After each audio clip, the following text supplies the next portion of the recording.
अस्सलामुअलैकुम जी। Welcome back to my YouTube channel. कैसे हैं आप सब? आई होप आप सब बिल्कुल ठीक ठाक होंगे, खैर खैरियत से होंगे। हम सब भी अल्हम्दुलिल्लाह बिल्कुल ठीक ठाक हैं, खैर खैरियत से हैं। और आप बताएं कैसे गुजर रहे हैं आप सब के रोज़े। अच्छा, अभी मैं वॉइस ओवर करना स्टार्ट किया ना, तो मुझे लग रहा है जैसे मेरी आवाज़ बिल्कुल निकल ही नहीं रही है। आप बताइएगा मेरी आवाज़ में कोई डिफरेंस तो नहीं है? शायद रोज़े की वजह से थोड़ा सा मुझे फ़ील हो रहा है।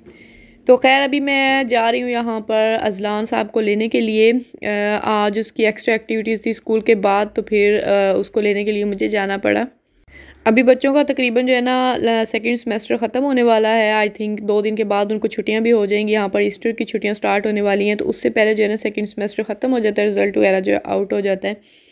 तो रिज़ल्ट तो अभी तक मुझे नहीं पता, लास्ट डे वो सेंड करते हैं। लेकिन टीचर की तरफ से था कि अज़लान के थोड़ा जो है ना ये काम करने में थोड़ी लापरवाही करता है। तो जैसा कि मैंने आपको अपनी एक वीडियो में बताया था एजुकेशन सिस्टम वाली में कि ट्यूशन वगैरह आप चाहें तो लगवा सकते हैं बच्चों को यहाँ पर। वैसे तो स्कूल टाइमिंग के अंदर ही नॉर्मली हो जाता है, लेकिन इसकी वहाँ पे जगह नहीं बनी, फिट नहीं आया, तो इसको फिर मैंने करवाया है स्कूल के बाद। 1.5 घंटे की क्लास होगी, 4:30 से लेकर 6 बजे तक, और वीक में 2 दिन होगी ये। तो जी अज़लान साहब को लेकर आई हूँ, तो असर की नमाज़ अदा की और उसके बाद मैं भी अफ्तारी की तैयारी कर रही हूँ। अफ्तारी भी मैं आज बना रही हूँ मिक्स वेजिटेबल्स। आज का पूरा मेन्यू जो है ना वो 100% वेजिटेरियन होगा। तो चलिए तैयारी स्टार्ट करते हैं। यहाँ पर मैंने वेजिटेबल्स वगैरह कट करके रख ली थी, और जस्ट मैंने एक यहाँ पर कैरेट ली थी, थोड़ी सी ब्रोकोली, एक मैंने आलू लिया था जो कि मुझे बड़ा लग रहा था, उसमें से भी फिर मैंने आधा कर दिया था। इस साल रमज़ान में जो मेरा मेन मिशन है ना, आप कह रहे हैं, वो ये है कि खाना मैंने बहुत कम क्वांटिटी में बनाना है, इतना कि बिल्कुल भी ज़ाया ना हो। क्योंकि हर बार आपको पता है रमज़ान में अल्लाह ताला इतनी खानों में बरकत डाल देता है। और मेरे ख्याल में एक वजह ये भी होती है खाना बच जाने की, क्योंकि हम एक ही आइटम जो है ना वो बिल्कुल नहीं बना सकते हैं। 3-4 आइटम तो लाजमी होते हैं खाने में, तो ज़ाहिर सी बात है फिर थोड़ा थोड़ा खाते हुए भी फिर बचता रहता है खाना हमेशा। इस बार मेरी पूरी पूरी कोशिश है कि मैं बिल्कुल भी खाना जो है ना वो वेस्ट ना होने दूँ। तो है देखिए वेजिटेबल जो है हमारी रेडी हो चुकी है। इनको जस्ट मैंने मसाला भूनकर बनाया था और स्टीम में ही बनाया था। इन्हीं सब्जियों की स्टीम में लो फ्लेम पे मैंने इनमें पानी जो है ना बिल्कुल भी ऐड नहीं किया था। इससे जो है टेस्ट बहुत ही मज़ेदार बनता है सब्जियों का। तो अभी मैं यहाँ पर तैयारी करने लगी हूँ, दही बड़े बनाने लगी हूँ। और दही बड़े बनाने के लिए मैंने जस्ट जो है 3 टेबल स्पून लिए हैं बेसन के, और इसमें हाफ़ टी स्पून मैंने चीनी डाली है, हाफ़ टी स्पून ही इसके अंदर मैंने नमक डाला है, और हाफ़ से भी हाफ़ टी स्पून आप कह लें 2 चुटकी के बराबर इसमें मैंने ये बेकिंग सोडा डाला है। तो इसको मिक्स कर लेंगे अच्छी तरह से पहले ड्राई ही, और इसके बाद इसके अंदर जो है थोड़ा थोड़ा करके पानी ऐड करना स्टार्ट करेंगे, और इसका अच्छा सा बैटर रेडी कर लेंगे, जो कि बहुत ज़्यादा थिक भी नहीं होना चाहिए और बहुत ज़्यादा जो है वो पतला भी नहीं होना चाहिए। तो दही बड़े तकरीबन एक दिन छोड़कर मैं बनाती हूँ रमज़ान में, और मैं फ़्रेश ही बनाती हूँ उसी दिन, क्योंकि इतना ज़्यादा तो टाइम बिल्कुल भी नहीं लगता है। ये फटाफट से मिक्स करें और फ़ौरन, ज़ाहिर सी बात है हमने ऑयल तो गर्म करना ही होता है। पकोड़े समोसे कुछ ना कुछ तो लाजमी फ्राई आइटम होता ही है, तो साथ में अगर इनको भी कर लें तो इतना ज़्यादा कोई टाइम नहीं लगता है, ज़्यादा से ज़्यादा 10 मिनट लगते हैं। तो अभी मैंने यहाँ पर भले जो है वो रेडी कर लिए हैं, फ्राई करके मैंने यहाँ पर पानी भी डाल दिए। पानी थोड़ा खुला होना चाहिए, ज़्यादा पानी, ताकि ये अच्छे से जो है ना सोक हों। अगर अच्छे से सोक नहीं होंगे ना पानी में, तो दरमियान में जो है ना ये थोड़े हार्ड रह जाएंगे। तो तकरीबन 10 मिनट मैंने इनको भिगोने के बाद इनमें से पानी अच्छे से निचोड़ लिया, और मैंने बॉल में निकाल लिया इनको। और थोड़ी सी जो है ना मैंने यहाँ पर चना चाट भी रेडी कर लिया, जिसमें चने लिए हैं। चने भी मैंने टेबल स्पून के हिसाब से लिए हैं, 2 से 3 टेबल स्पून चने लिए थे, और एक ही आलू लिया था जो कि मैंने बॉयल किया था अभी ही, और उसमें से भी मैंने आधा डाला है। और थोड़ा सा जो है ना अनियन मैंने लिया है, रेड वाला अनियन, और ये सारे इसमें चाट मसाला डालकर, और थोड़ी सी हरी मिर्चें जो हैं वो चॉप डाली हैं, और फिर दही डाल दिया। दही में भी मैंने थोड़ा पतला कर लिया था पानी डालकर, और इसके अंदर मैंने थोड़ी सी चीनी, थोड़ा सा नमक ऐड किया जस्ट। और फिर इस तरह से हम अपने दही बड़ों की गार्निशिंग करेंगे। इसके ऊपर मैंने चाट मसाला पहले ऐड किया, और फिर हरी चटनी डाल रही हूँ, और एंड पे इसके ऊपर बंद गोभी थोड़ी सी बारीक काट कर डाल दूँगी। इमली की चटनी मैं इस बार नहीं बना सकी हूँ, क्योंकि इमली जो है ना वो हमें मिली नहीं फ़िलहाल। जो हमने ग्रोसरी अभी तक ऑर्डर की है ना, वो अब तक हमें रिसीव नहीं हुई है। वैसे तो अल्हम्दुलिल्लाह बाकी सारी चीज़ें हैं जो भी ऑर्डर की हुई हैं, लेकिन इमली थोड़ी कम थी मेरे पास, तो मैंने सोचा जब आ जाएगी तो एक ही दफ़ा सारी चटनी बनाकर जो है ना मैं फिर सेव कर लूँगी।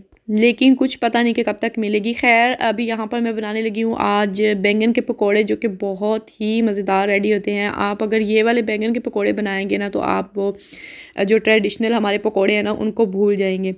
एक तो ये बहुत ज़्यादा हेल्दी हैं, इसी बहाने जो है जिन लोगों को नहीं पसंद होता बैंगन वो भी खा लेते हैं। तो बैंगन को मैंने इस तरह से गोल गोल काट के थोड़ी देर पहले ही रख दिया था और साथ में एक ग्रीन चिली भी जो है वो भी मैंने चॉप करके रख ली है। और यहाँ पर मैं रेडी करने लगी हूँ बैटर, जिसके अंदर हम डिप करके ये पकोड़े फ्राई करेंगे। बेसन लिया है और उसमें जो स्पाइसेस हैं वो लाल मिर्च है, हल्दी है थोड़ी सी, और चाट मसाला मैंने ऐड किया है, सॉल्ट डाला है, और साथ में अभी मैं डाल रही हूँ ये साबुत धनिया। इसको थोड़ा सा मैंने हाथों में क्रश करके ऐड कर दिया है और इसको अच्छे से मिक्स कर लेंगे सारे, ताकि जो मसाले हैं उसके अंदर मिक्स हो जाएं। उसके बाद जो है इसमें पानी डालकर इसका भी बैटर इतना रेडी करेंगे कि जितना बहुत ज़्यादा थिक नहीं होना चाहिए, जो ऊपर बस बहुत ज़्यादा उसकी लेयर बन जाए, और पतला भी नहीं होना चाहिए कि अच्छे से जो है उसके ऊपर लगे ही नहीं पकौड़ों के ऊपर। तो खैर यहाँ पर मैंने हरी मिर्च जो है वो भी चॉप करके जो रखी थी वो भी इसके अंदर ऐड कर दी है। और जी अभी मैं यहाँ पर पकोड़े फ्राई करने लगी हूँ। ये देखिए इस तरह से मैंने बैटर के अंदर इसको डिप किया है बैंगन को, और इस तरह से हम तेल में डाल देंगे। तेल जो है पहले आप अच्छे से गर्म कर लें और उसके बाद जो है ना इसकी फ्लेम मीडियम कर दें, क्योंकि हाई फ्लेम पे जो है ना ये अंदर तक कुक नहीं होंगे, ऊपर से तो ये ब्राउन हो जाएंगे। और ये इतने मज़ेदार पकोड़े रेडी होते हैं ना, अगर आपने अभी तक ट्राई नहीं किए हैं तो इस रमज़ान में आप लाजमी ट्राई कीजिएगा। सीरियसली बहुत ही मज़े के बनते हैं। इवन मेरे बच्चे जो है ना वो बाकी चीज़ें इस तरह की नहीं खाते हैं, लेकिन ये वाले पकोड़े जो है ना ये सभी को पसंद है, स्पेशली आयात को बहुत ज़्यादा पसंद है। और आयात को हम आज इफ्तारी पे बहुत ज़्यादा मिस कर रहे थे, क्योंकि आयात जो है ना आज हमारे साथ नहीं थी। आयात गई हुई है स्कूल ट्रिप पे, तो उसके साथ जो है ना काफ़ी मुझे हेल्प मिल जाती है। काफ़ी चीज़ें वो इधर उधर रखने में मेरी काफ़ी हेल्प करती है, स्पेशली दस्तरखान लगाने में, और सारी चीज़ें वो ही लेकर जाती है, वहाँ पर बिछाती है, टेबल वगैरह पीछे करती है, सारे काम वही करती है इस वक्त ना। मैं बस चीज़ें रेडी करके उसको दे रही होती हूँ कि ये भी रख दो, ये भी रख दो। और जी यहाँ पर मैंने रेडी कर लिया है फ्रूट सैलिड आप कह लें या फ्रूट चाट कह लें, मैं तो इसको फ्रूट सैलिड ही हमेशा बोलती हूँ। मेरा फेवरेट है रमज़ान में, तो स्पेशली मैं बिल्कुल भी स्किप नहीं करती हूँ। खाते हम लोग खाने के बाद ही हैं, मगरिब के बाद जो है ना काफ़ी टाइम के बाद हम ये फ्रूट चाट खाते हैं। पहले बिल्कुल भी खाने का दिल नहीं चाहता रोज़ा खोल के, हालांकि इस तरह की चीज़ें जो है वो खानी चाहिए हेल्दी, लेकिन जैसे ही हम रोज़ा अफ्तार करते हैं ना तो हाथ सीधा जो है वो पकौड़ों समोसों या फिर इसी तरह की चीज़ों पे ही जाता है। तो यहाँ पर जितने भी मेरे पास फ्रूट्स थे वो मैंने थोड़े थोड़े जो है ना इसमें ऐड कर लिए हैं, और ऑरेंज जूस मैंने ऐड किया है, जो कि लाजमी होता है। ऑरेंज जूस के साथ इसका जो है ना टेस्ट बहुत ही मज़ेदार बनता है। साथ में थोड़ा सा चाट मसाला मैंने ऐड किया है, और एक चुटकी बराबर ही इसके अंदर मैंने ब्लैक सॉल्ट ऐड किया है, और थोड़ी सी चीनी इसमें ऐड करूँगी। छोटे वाले जो है ना 2 चम्मच ऐड करूँगी, ताकि ये सारे जो जितने भी फ्लेवर्स हैं ना फ्रूट्स के वो बैलेंस हो जाएं, क्योंकि ऑरेंज जो होता है अक्सर खट्टा भी होता है, तो उससे बहुत ज़्यादा खटास सी फील होती है। तो चीनी डाल लें तो वो बिल्कुल बैलेंस हो जाता है। अभी फ्रूट सैलेड को अच्छे से मिक्स कर लेंगे, और इसके बाद मैं इसके अंदर ऐड करूँगी 3 खजूरें। खजूरें जो हैं वो हस्बैंड की फेवरेट है सैलेड में, उनको काफ़ी ज़्यादा पसंद है, तो मैं लाजमी ऐड करती हूँ। और साथ में मैं आज डाल रही हूँ इसके अंदर 2 अखरोट, और इसके साथ इसका इतना मज़ा आता है ना, मैं कहती हूँ कि आप सारी चाट्स भूल जाएंगे। बस आप पूरे रमज़ान में ना सिर्फ यही वाला फ्रूट सैलेड बना कर ही खाएँगे। जो क्रीमी चाट होती है ना वो हम कभी कभार ही बनाते हैं, क्योंकि डेली बेसिस पे वो नहीं खाई जाती, काफ़ी हैवी सी फील होती है क्रीम वगैरह के साथ।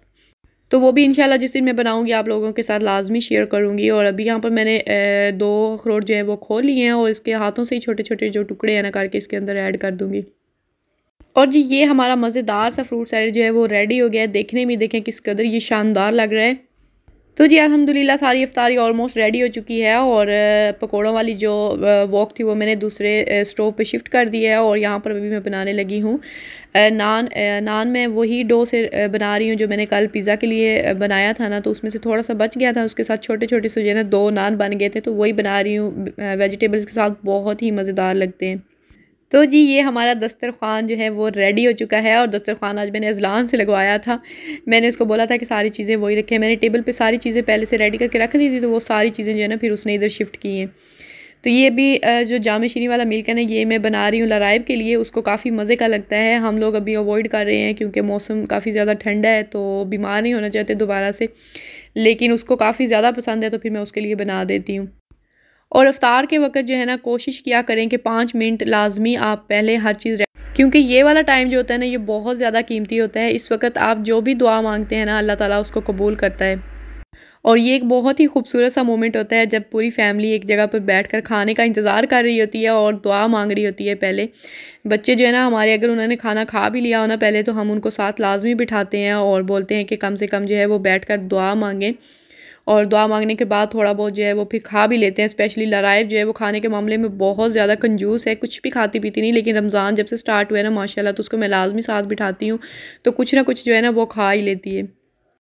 तो जी इफ्तार के बाद मगरिब की नमाज़ अदा करने के बाद जो है ना मैं फिर किचन में आ जाती हूँ। मैं बैठती नहीं हूँ क्योंकि अगर बैठ जाए ना तो फिर उठने का बिल्कुल भी दिल नहीं चाहता है। तो मैं पूरा किचन जो है वो क्लीन कर लेती हूँ, बर्तन वगैरह वॉश कर लेती हूँ और फिर मैं थोड़ी देर के लिए बैठती हूँ। हम अपना फ्रूट सैलेड जो है हस्बैंड और मैं इंजॉय करते हैं और उसके बाद जो है तकरीबन 1 घंटे के बाद हम लोग फिर चाय या कहवा पीना हो तो वो मैं बनाती हूँ। और आज मैं बनाने वाली हूँ ग्रीन टी, जो कि आपके वेट लॉस में काफ़ी ज़्यादा हेल्प करती है। अगर रमज़ान में हम इतनी सारी जो है चीज़ें इस तरह की खाते हैं अनहेल्दी, तो उसमें जो है ना ये लाजमी पीना चाहिए।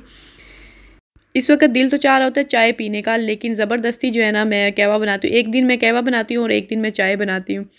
तो आज जो है ना हस्बैंड ने बोला कि जो तुम्हारी मर्ज़ी है वही बना लो, तो मेरा दिल चाह रहा था चाय बनाने का, लेकिन मैंने अपने दिल को बोला कि नहीं, आज चाय नहीं बनेगी, आज मैं यही वाला कहवा जो बनाऊँगी। इसमें सारे इंग्रेडिएंट्स जो है ना मैंने आपको दिखा दिए हैं, फिर भी मैं बता देती हूँ। इसमें मैंने सब्ज़ इलायची डाली है और उसके बाद मैंने इसके अंदर दालचीनी डाली है, 2-4 लौंगे डाली हैं, साथ में अजवाइन डाली है, मतलब हाफ़ टी स्पून के बराबर ये सारी चीज़ें जो है ना मैं ऐड कर रही थी इसके अंदर। कलौंजी डाली है और इसके अलावा सौंफ डाली है। तो ये सारी चीज़ें जो है ना ये बहुत ही ज़्यादा हेल्पफुल होती हैं आपका वेट लॉस करने में। अगर आपका वेट लॉस नहीं भी होता ना इनके साथ, तो आपका कंट्रोल में ज़रूर रहता है इतनी सारी अनहेल्दी चीज़ें खाने के बाद।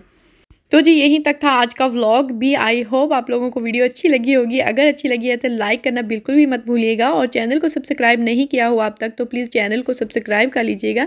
मिलेंगे इंशाल्लाह नेक्स्ट व्लॉग में, तब तक के लिए मुझे दीजिए इजाज़त। अपना बहुत सा ख्याल रखिएगा, दुआओं में याद रखिएगा। अल्लाह हाफिज़।